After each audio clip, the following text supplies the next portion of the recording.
Bolívar, por favor, você pode me explicar a formação dos temas partidários no Brasil? Muito bem.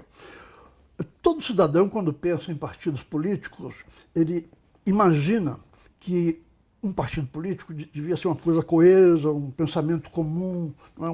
uma certa ideia de hierarquia também, uma direção que estabelece as normas internas. Mas quando olha a realidade dos sistemas partidários no mundo em geral, mas especialmente no Brasil, ele vê exatamente o contrário, né? Ele vê um quadro partidário que é de uma extrema fragilidade, gente mudando de partido à torta e à direito quase todo ano, pouquíssima homogeneidade ideológica dentro, pouquíssima hierarquia, e fica se perguntando por que acontece isso, né? Aí eu creio que é fundamental entender essa questão, primeiro em perspectiva histórica, como é que os partidos se formaram no Brasil. E também aqui e ali entrando com alguma ideia, com alguma observação a respeito das nossas regras eleitorais e dentro do quadro institucional brasileiro. Então, o ponto mais importante, a meu ver, é que no Brasil, diferentemente de outros países, o que de vez em quando desaparecia, morria, deixava de funcionar, não era um partido em particular, era o próprio sistema de partidos que em cada período da história do Brasil entrou em colapso e desapareceu. Por exemplo, no século XIX nós tínhamos o Partido Liberal e o Partido Conservador, né? Veio a proclamação da República, ambos desapareceram, quer dizer, ambos foram suprimidos e deixou de existir aquele sistema bipartidário que existiu durante o segundo reinado, do Pedro II. Aí veio a República. Durante a República, uma coisa muito curiosa, nós tínhamos em todos os estados um sistema de partido único. Em cada estado havia um partido chamado republicano, com exceção do Rio Grande do Sul, onde havia dois, né, os chamados Gaviões e Maragatos. Gaviões eram seguiam a doutrina de Augusto Conte, era um partido de tendência autoritária. Maragatos era um partido ainda fiel à monarquia, ao parlamentarismo, e eles guerrearam duas vezes muito seriamente, né? É de lá que vem Getúlio Vargas e vários outros personagens da nossa história. Em 1926, formou-se em São Paulo o Partido Democrático, então um partido pequeno. Então São Paulo passou a ter um partido e meio, vamos dizer assim, o republicano e o democrático, né? Veio a Revolução de 30. Durante alguns anos foi praticamente o governo provisório do Getúlio Vargas foi praticamente uma ditadura, né? Houve a rebelião constitucionalista de São Paulo contra o governo provisório de Getúlio, exigindo uma Constituição. Quando a Constituição finalmente veio, começou um alvoroço, vários grupos tentando se organizar como partidos, mas isso não prosperou. O que de fato aconteceu de 34, 33, mais ou menos, até a ditadura instalada em novembro de 37, foi dois grupos radicalíssimos, da extrema-esquerda e a extrema-direita, o Partido Comunista de um lado, o Partido Integralista, que era uma cópia do fascismo italiano, do outro lado. Ambos tentaram a luta armada contra o governo, foram esmagados pelo governo getulista, e foi nesse contexto que o Getúlio ficou extremamente popular e deu um autogolpe, né? A implantação do Estado Novo, da ditadura, foi um autogolpe. Ele decretou uma Constituição, então nós tivemos, durante 9 anos, uma ditadura em que os partidos ficaram proibidos, não houve partidos, né?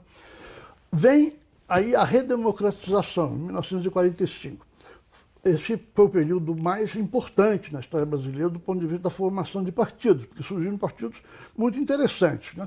Os principais eram 13, os principais eram o PSD, Partido Social Democrático, e o PTB, Partido Trabalhista Brasileiro, ambos fundados pelo Getúlio. Quer dizer, o Getúlio fundou os dois para ter um pé bem plantado na cidade e um pé bem plantado no meio rural, no interior do Brasil. O PSD, no caso. É meio curioso, o Partido Social Democrático era muito mais de fazendeiros do interior do que da cidade.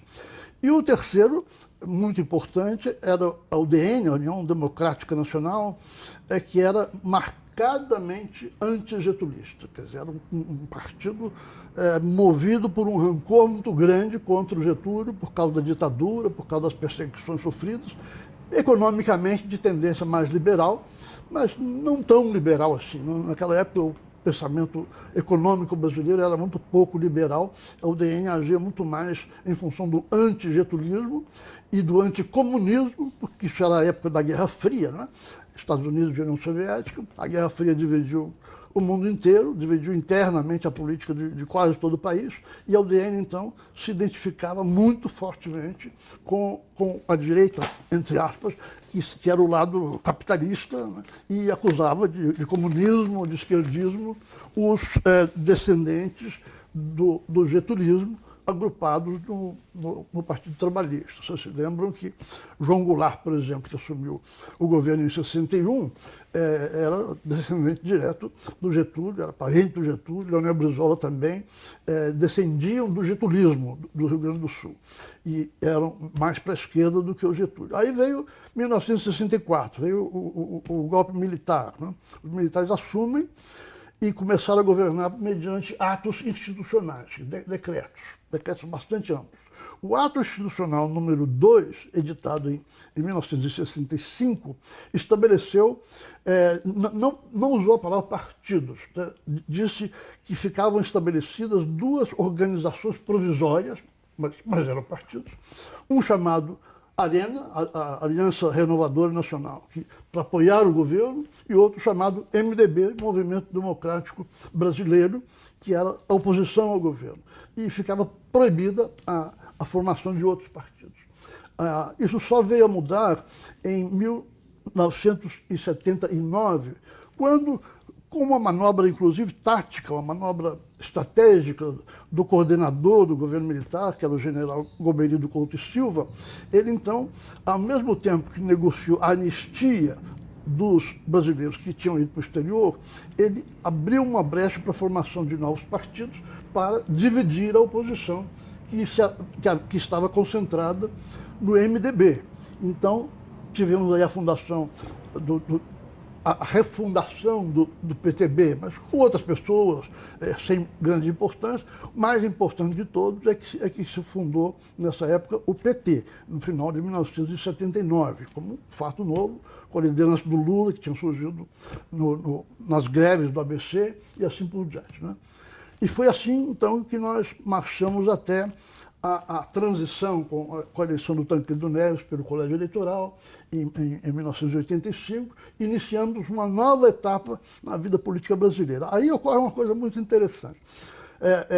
Nós tínhamos saído de dois partidos compulsórios, obrigatórios, né, proibindo a formação de novos partidos. Começamos a abrir, surgiram mais 5 em 79, como eu acabei de explicar. Mas aí era evidente que nós íamos ter uma enorme proliferação de partidos. Então, muitas pessoas chamaram a atenção para esse fato.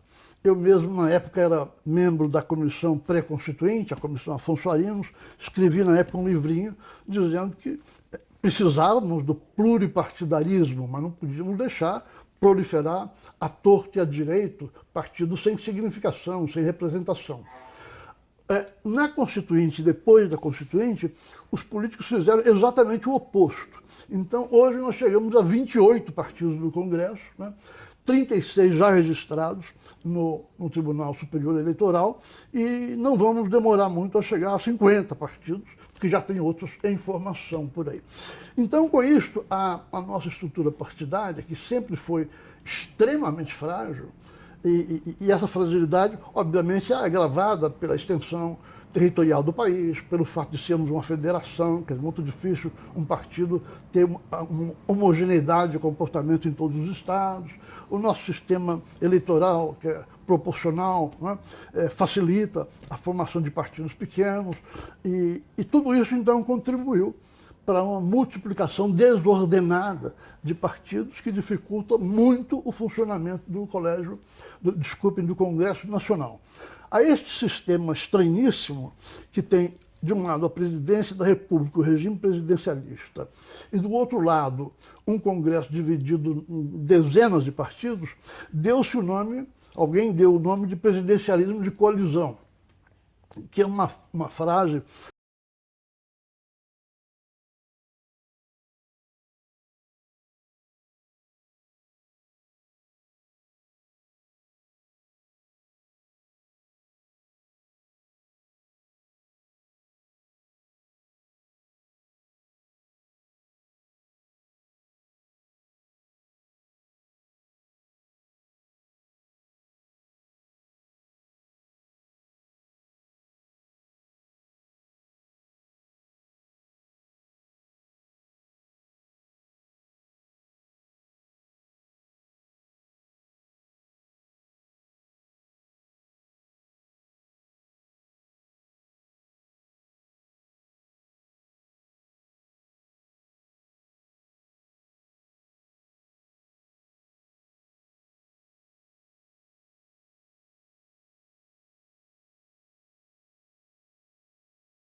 essa coisa chamada crime de responsabilidade, que é uma figura jurídica quase incompreensível para 95% dos cidadãos. É uma coisa simplesmente complicada demais. Um primeiro-ministro pode ser destituído simplesmente por incompetência ou por não saber se relacionar bem com o Congresso. Então, há uma maneira legítima de um poder interferir no outro, ou seja, os poderes são separados, mas não totalmente separados. No presidencialismo, eles estão rigidamente separados. Então, se você combina a rigidez da separação com o multipartidarismo, você chega a uma situação de governabilidade extremamente difícil.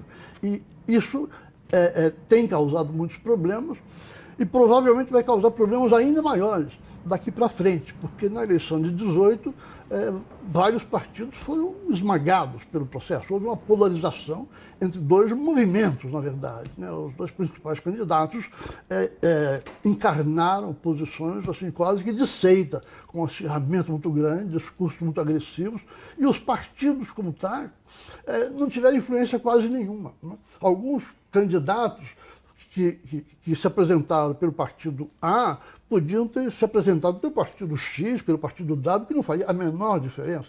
E um partido desses que existe hoje no Brasil recomendar aos seus eleitores o voto em fulano ou beltrano no segundo turno, não quer dizer quase nada. Uma pequena parcela pode seguir aquela orientação, mas a maior parte não segue, vota como quer. Ou seja, então, o nosso sistema partidário, mais uma vez, está se esboroando, né? E vamos ter que esperar o ano que vem, os próximos meses, para ver se eles conseguem se reagrupar, se robustecer de novo, ou se nós vamos ter que começar de zero, né? Com novos partidos, como a reforma política, o que seja.